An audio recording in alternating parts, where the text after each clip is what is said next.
اور وہ نوبت آئی بھی تو کیسا کرنا ہے، مسواک کی لکڑی سے ٹچ کرنا ہے۔ دور جہالت میں جو ہوتا تھا آج بھی کئی گھروں میں یہ ہوتا ہے۔ اللہ ہماری قوم کی اصلاح کرے، آمین۔ اللہ نے قرآن میں پوری ایک سورت عورتوں کے لیے بھیجی، بلکہ پوری قرآن میں 3 ایسی صورتیں ہیں جس میں عورتوں کے بارے میں احکام ہیں، ان کے حقوق کی حفاظت کی ہے اللہ نے۔ سورہ نساء، سورہ نور، سورہ احزاب۔ سورہ نساء میں اللہ تعالیٰ نے عورتوں کے لیے ان کی حفاظت کے لیے بہت سے احکام بتائے، جس کی وجہ سے آج عورتوں کو مقام حاصل ہے۔ دور جہالت میں عورتوں کے ساتھ بہت برا سلوک ہوتا تھا، ان کو ہر معاملے میں کمتر سمجھا جاتا تھا۔ لڑکی ہوئی تو اس کو زندہ دفن کر دیتے، عورتوں کو تعلیم نہیں دی جاتی تھی، جائیداد میں کوئی حصہ نہیں دینا، بلکہ بیوہ اور یتیم کو بانٹ لیا جاتا تھا، ان کی جائیداد کے ساتھ ان کو آپس میں بانٹ لیتے تھے۔ نکاح کے معاملے میں انصاف نہیں کرنا اور نہ جانے کیا کیا۔ لیکن جب اسلام آیا تو اللہ نے عورتوں کو محفوظ کیا، ان کے حق کی حفاظت کی، ان کی عزت کی حفاظت کی، ان کا مقام بتایا۔ جنگ احد میں بہت سے مسلمان شہید ہوئے تھے، جس کی وجہ سے یتیم اور بیوہ زیادہ ہو گئے تھے۔ تو اللہ تعالیٰ نے یہ سورت نازل کی جس میں عورتوں کے حقوق اور یتیموں کے بارے میں احکام بتائے گئے، جس سے ان کی حفاظت ہوئی، ان کی اہمیت بتائی گئی، ان کو مقام دیا گیا۔ میں سوچتی ہوں، بلکہ اللہ کا شکر ادا کرتی ہوں کہ اگر یہ احکام نہیں آتے تو آج عورتوں کے ساتھ کیا سلوک ہوتا، جبکہ ان سب احکام آنے کے بعد بھی آج بھی کئی مسلمان گھرانوں میں کئی جگہوں پر کئی موقعوں پر عورتوں کے ساتھ اچھا سلوک نہیں ہوتا، عورتوں کو ان کا حق نہیں دیا جاتا، کبھی پراپرٹی کے نام پر، کبھی بیوی کے نام پر، تو کبھی معاشرے کے نام پر۔ اسلام سکھاتا ہے کہ عورتوں سے نرمی سے پیش آؤ، محبت سے پیش آؤ، لیکن کئی مسلمان گھرانوں میں یہ آج بھی فالو نہیں ہوتا۔ کبھی ان کو بے عزت کیا جاتا ہے، کبھی ان کو ذلیل کیا جاتا ہے، کبھی یہ احساس کرایا جاتا ہے کہ وہ صرف ایک بچے پیدا کرنے کی مشین ہے، وہ گھر میں کام کرنے، گھر میں سب کی خدمت کرنے لائی گئی۔ کبھی ان کی مرضی نہیں پوچھنا، کبھی ان کی پسند نہیں جاننا، کبھی ان کو پراپرٹی کے معاملوں میں شامل نہیں کرنا، جبکہ اللہ تعالیٰ نے اس کا الٹا کہا، پوری ایک سورت عورتوں کے نام پر رکھ دی۔ آپ صلی اللہ علیہ وسلم نے مثال قائم کی، مثال سیٹ کی کہ کیسا عورتوں کے ساتھ سلوک کرنا، کیسا ان کو عزت دینا، کیسا ان کو مقام دینا۔ حجۃ الوداع کے موقع پر بھی آپ صلی اللہ علیہ وسلم نے نصیحت کی، فرمایا، میں جو کچھ کہوں دھیان سے سنو، انسانوں تمہارا رب ایک ہی ہے، اللہ سبحانہ و تعالیٰ کی کتاب اور اس کے رسول صلی اللہ علیہ وسلم کی سنت کو مضبوطی سے پکڑے رہنا۔ عورتوں کے معاملے میں اللہ سے ڈرو، تمہارا عورتوں پر اور عورتوں کا تم پر حق ہے۔ عورتوں کے معاملے میں تمہیں وصیت کرتا ہوں، ان کے ساتھ بھلائی کا رویہ اپناؤ۔ لوگوں یاد رکھو، میرے بعد کوئی نبی نہیں اور تمہارے بعد کوئی امت نہیں۔ اپنے رب کی عبادت کرنا، روزانہ 5 وقت کی نماز پڑھنا، رمضان کے روزے رکھنا، خوشی خوشی اپنے مال کی زکوٰۃ ادا کرنا، اپنے پروردگار کے گھر کا حج کرنا اور اپنے حاکموں کا کہنا ماننا۔ ایسا کرو گے تو اپنے رب کی جنت میں داخل ہوگے۔ لوگوں، کیا میں نے اللہ کا پیغام تم تک پہنچا دیا؟ ایسا 3 بار کہا اور آسمان کی طرف انگلی اٹھا کر کہا، اے اللہ تو گواہ رہنا، اور سورہ مائدہ کی آیت 3 پڑھی۔ بخاری کی حدیث کا مفہوم ہے، آپ صلی اللہ علیہ وسلم نے فرمایا، میری وصیت مانو، عورتوں سے بھلائی کرتے رہنا، کیونکہ عورت کی خلقت پھسلی سے ہوئی ہے اور پھسلی کا اوپر کا حصہ ٹیڑھا ہوتا ہے، اگر سیدھا کرنے کی کوشش کرو گے تو ٹوٹ جائے گی، اور اگر یوں ہی چھوڑ دو گے تو ٹیڑھی رہ جائے گی، لہٰذا میری وصیت مانو، ان سے اچھا سلوک کرو۔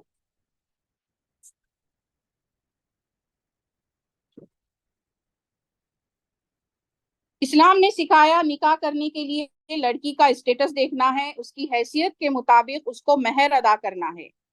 اگر اپنی حیثیت سے بڑھ کر کسی عورت سے نکاح کرنا چاہو تو اگر اس کے حساب کا مہر ادا کر سکتے ہو تو تبھی کرو، ورنہ اپنی حیثیت کے مطابق نکاح کرو۔ لیکن معاشرے نے سکھایا اور مسلمانوں نے بزنس بنا لیا کہ لڑکی کی شادی ماں باپ کے لیے ایک بوجھ بن جائے، ایک ڈیل بن جائے جس میں بہت سارا دہیج، روپیہ پیسہ، سامان شامل ہو۔ اسلام نے سکھایا بیوی کو کیسا عزت دینا، کیسا ان کو مقام دینا، لیکن معاشرے نے سکھایا بیوی کو زیادہ عزت دو گے تو سر پر چڑھ جائے گی۔ اسلام نے سکھایا عورتوں سے اچھا سلوک کرنا، لیکن معاشرے نے سکھایا بیوی کو گھر والوں کی غلامی کرانا، گھر کے کام کاج میں مصروف کر دینا، تاکہ اس کو ہمیشہ یہ احساس ہوتا رہے کہ اس کی حیثیت، اس کا مقام کیا ہے۔ کسی شاعر نے خوب کہا کہ حقیقت خرافات میں کھو گئی، یہ امت روایات میں کھو گئی۔ آج ہمارے مسلمان گھرانے کہاں ہیں؟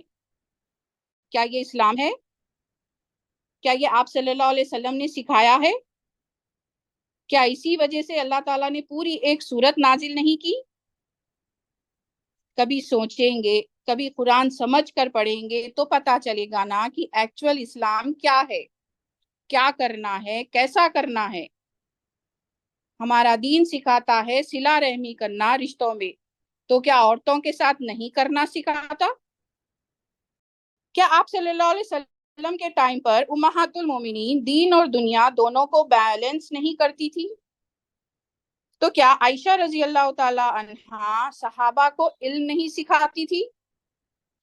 بلکہ حدیث کی روایتوں میں ہم کو ملتا ہے کہ عائشہ رضی اللہ تعالی عنہا نے آپ صلی اللہ علیہ وسلم کی وفات کے بعد صحابہ کو تقریباً 2210 احادیث بتائی تھی۔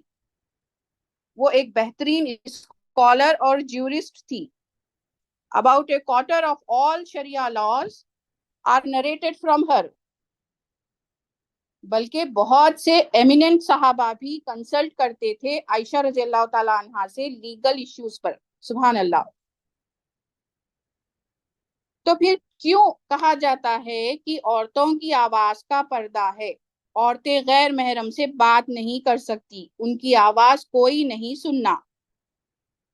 تو میں پوچھتی ہوں ان لوگوں سے کہ جب اپنی عورتوں کو بازار میں شاپنگ کرنے بھیجتے تو کیا وہ بات کرے بغیر اپنی شاپنگ کرتی؟ گھنٹوں بازاروں میں گھومنا پھرنا، بارگیننگ کرنا شاپ کیپر سے، تو کیا یہ غلط نہیں؟ جب آواز کا پردہ ہٹ جاتا ہے کیا؟ آج کے ٹائم میں کون سی ایسی سہولت نہیں جس میں غیر محرم سے بات نہیں ہوتی؟ جیسے اگر ہم ڈیلی بیسس پر ہی دیکھیں گے تو فون پر کوئی چیز منگائے یا کچھ آرڈر کرے، یا کچھ آرڈر آیا تو لوکیشن سمجھائے، یا آٹو چکانے یا کیب ڈرائیور کو بات کرنے، یا خود اگر ڈرائیو بھی کر رہے تو کیا کسی سے کو کبھی کچھ انسیڈنٹ میں بات نہیں ہوتی؟ تو کیا یہ سب جب الاؤ ہے؟ سورہ الاحزاب آیت 32 میں اللہ تعالیٰ فرماتے ہیں، اے نبی صلی اللہ علیہ وسلم کی بیویوں، تم عام عورتوں کے مانند نہیں ہو، تمہیں مثال بننا ہے امت کی تمام عورتوں کے لیے تا قیامت تک۔ تم دل میں تقوی رکھتے ہوئے لوگوں سے بات کرنے میں نرمی نہ پیدا کرو، تاکہ جس کے دل میں منافقت ہے وہ اس کو غلط سمجھ لے، تو معروف طریقے سے بات کرو۔ تو اسلام میں آواز کا پردہ نہیں ہے، ہاں نرمی سے بات کرنا منع ہے، تاکہ سامنے والے کو کوئی غلط گمان نہ ہو جائے۔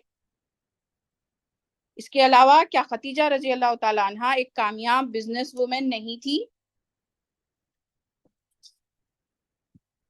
آپ صلی اللہ علیہ وسلم کے تجارت کے موقعوں پر ہی بات کرنے میں ان کے اخلاق کو دیکھ کر ہی نکاح کا پیغام بھیجا تھا، تو کیا وہ بغیر بات کیے بزنس کرتی تھی؟ یہاں پر آدمیوں کو سوچنا سمجھنا ہے کہ عورت کس معاملے میں کس طریقے سے بات کر رہی ہے وہ دیکھنا ہے۔ آپ صلی اللہ علیہ وسلم اپنے ٹائم پر امہات المومنین سے پولیٹیکل ڈسکشنز بھی کرتے تھے، ان سے مشورہ بھی لیتے تھے، بلکہ کئی صحابیہ نے جنگوں میں پارٹیسپیٹ بھی کیا تھا۔ تو کیا آپ صلی اللہ علیہ وسلم نے ان کے حقوق کو اتنا محدود کر دیا تھا کہ وہ صرف گھر کے کاموں میں مصروف رہتی، دین کے لیے کام نہیں کرتی؟ میری پیاری بہنوں، اپنے آپ کو اتنا کمزور، اتنا محدود مت کر لو کہ امت وسطن ہونے کا حق ہی ادا نہیں کر پائیں۔ امت وسطن یعنی اللہ نے امت محمدی کو امت وسطن بنایا، یعنی جو اللہ نے آپ صلی اللہ علیہ وسلم کو سکھایا اور آپ صلی اللہ علیہ وسلم نے اپنی امت کو سکھایا، تو ان کے بعد ان کی امت پر یعنی ہم پر فرض ہے کہ ہم دین کی بات قرآن اور حدیث کی بات دوسروں تک پہنچائے۔ تو کیا یہ کلیئر کیا تھا اللہ نے قرآن میں کہ امت وسطن میں صرف آدمی ہی آئیں گے؟ آج کے زمانے میں تو یہ کام کرنا اور بھی آسان ہو گیا ہے، کیونکہ ہر چیز آن لائن ہو گئی ہے۔ ہم عورتیں گھر بیٹھے قرآن سمجھ کر پڑھ بھی سکتی ہیں اور پڑھا بھی سکتی ہیں اور دین کی دعوت بھی دے سکتی ہے، اپنے پردے کا اہتمام کرتے ہوئے۔ اس سے زیادہ اور کیا آسانی ہو سکتی ہے عورتوں کو اپنے گھر کے کاموں کے ساتھ قرآن سیکھنے اور سکھانے؟ تو دارالارقام ایک ایسا پلیٹ فارم ہے جس میں عورتوں کو گھر بیٹھے یہ کام آسانی سے کرنے کا موقع مل رہا ہے۔ تو میری پیاری بہنوں، اپنے آپ کو ہم کو اتنا اسٹرانگ بنانا ہے کہ ہم یہ دونوں بھی کام بخوبی نبھا سکیں، گھر کی ذمہ داریوں کے ساتھ ساتھ ایک مسلمان ہونے کا حق بھی ادا کر سکیں۔ ڈی اے میں بہت سے ایسے کورسز ہیں جس میں قرآن کو سمجھ کر پڑھنے کے ساتھ ساتھ اپنے آپ کو ایک بہتر مسلمان بھی بنا سکتے ہیں۔ اپنی پرسنالٹی کو اور بہتر جاننے اور دین کی نالج میں اضافہ ہونے میں یہ کورسز بہت فائدے مند ہے۔ استاذہ ام سارا ایک بہترین اگزامپل ہے مسلمان عورت ہونے کی، جو اپنی دین اور دنیا دونوں کو بیلنس کر رہی ہے اور چاہتی ہے، یہ سوچ رکھتی ہے کہ مسلمان عورتوں کو کیسا ایک بہتر قوم بنا سکے۔ اسلام میں عورتوں کو جو مقام اللہ نے دیا ہے اس کو وہ اچھے سے نبھا رہی ہیں۔ تو ہمیں بھی یہ سوچنا اور کوشش رکھنا چاہیے کہ جو اللہ نے ہماری حفاظت کی ہے، جو اللہ نے ہم کو عزت دلائی ہے، جو اللہ نے ہم کو مقام دیا ہے دنیا میں، اسلام میں، تو اس اللہ کو خوش اور راضی کرنے ہم بھی گھر کی ذمہ داریوں کے ساتھ ساتھ قرآن کو سمجھ کر پڑھیں اور آگے پہنچائیں۔ اور جو ٹیگ ہم عورتوں پر لگا ہے کہ ہم گھر کی حد میں ہی محدود ہیں، تو اس کو گھر کی حد میں ہی بہترین طریقے سے نبھا سکتے ہیں، دوسرے عورتوں کے لیے مثال بن سکتے ہیں کہ علم کا حاصل کرنا جو اللہ نے ہر مسلمان مرد اور عورت پر فرض کیا ہے اس پر پورا اتر سکیں۔ آج بھی کئی مسلمان گھرانوں میں عورتوں کو تعلیم نہیں دی جاتی۔ کیوں نہیں سمجھتے کہ اگر عورت سے علم چھین لیا جائے تو جہالت نسلوں تک کا سفر کرتی ہے؟ اگر عورت علم سیکھے گی دین اور دنیا کا تو اپنے بچوں کو اچھی تربیت کر سکے گی، ان کو اچھی سوچ دے سکے گی، کیونکہ اسلام سکھاتا ہے کہ اچھا سلوک کرو،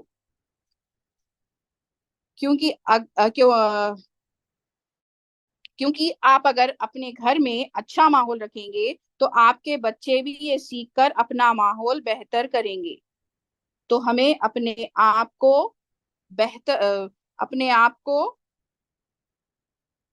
تو ہمیں آپ صلی اللہ علیہ وسلم کو اپنا رول ماڈل بنانا ہے۔ تو ہماری قوم بھی بہتر ہوگی انشاءاللہ۔ ہم میں اور دوسری قوموں میں کیا فرق رہ گیا؟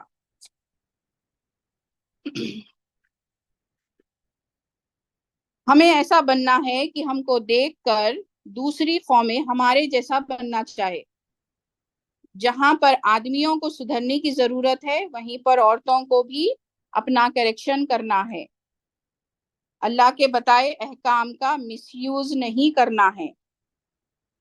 جب اللہ تعالیٰ کہہ رہے ہیں کہ آدمی کو سرپرست قوام بنایا تو بس وہاں سوال نہیں کرنا ہے اللہ سے کہ کیوں، کیسا، کس لیے۔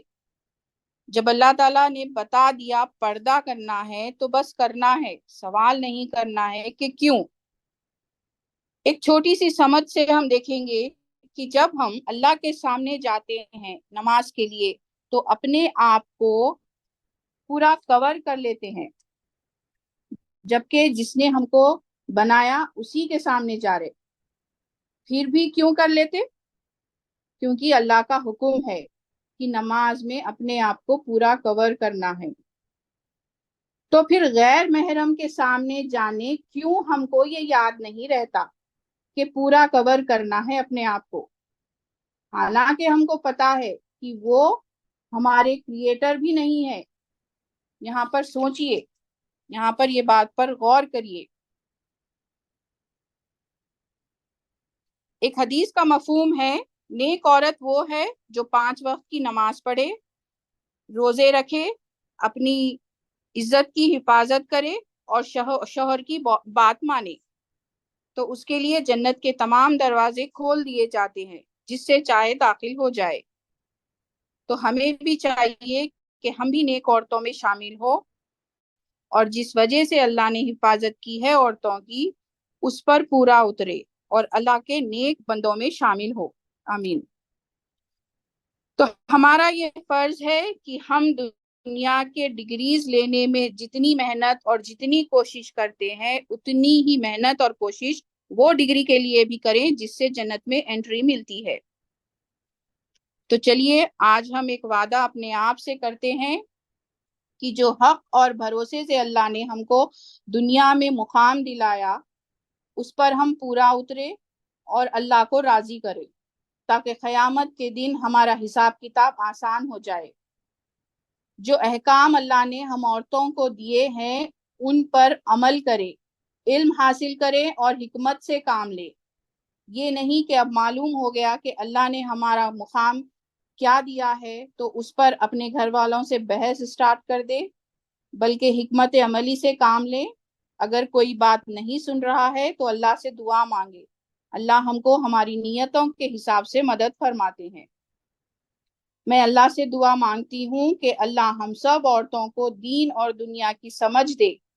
عائشہ رضی اللہ تعالی عنہا، خدیجہ رضی اللہ تعالی عنہا، فاطمہ رضی اللہ تعالی عنہا کے جیسا سوچ اور سمجھ عطا کرے، جو دین کے ساتھ ساتھ، جو دنیا کے ساتھ ساتھ دین کے کاموں میں بھی حصہ لیتی تھی۔ اللہ ہم سب سے راضی ہو جائے اور ہم سب کو جنت میں بھی اسی طرح محفل میں جمع ہونے کا موقع دے۔ آمین یا رب العالمین۔ اس شعر کے ساتھ اپنا یہ ٹاپک اینڈ کرتی ہوں، جو ان تمام عورتوں کے لیے ہے جو اپنی لائف کو دوسروں کے لیے ڈیڈیکیٹ کر دیتی ہیں، جو اپنا نہیں سوچتی، جو صرف دینا جانتی ہے، لینا نہیں جانتی۔ تو میں ان عورتوں سے کہنا چاہوں گی کہ دنیا کے لیے تو ہم بہت محنت کرتے ہیں، پر دین کے لیے بھی کریں، اپنے آپ کو کمتر نہیں سمجھے، کیونکہ عورت کبھی مریم، کبھی حوا، کبھی زہرا، عورت کبھی مریم، کبھی حوا، کبھی زہرا، عورت نے ہر دور میں قوموں کو سنوارا۔ تو اپنی سوچ بدلیے، اپنے آپ کو کمتر سمجھنا چھوڑیے، کیونکہ ہماری ہمت سے گھر بستے ہیں، خاندان بنتے ہیں، کیونکہ طاقت پرندے کے پر میں نہیں ہوتی، پرواز میں ہوتی ہے۔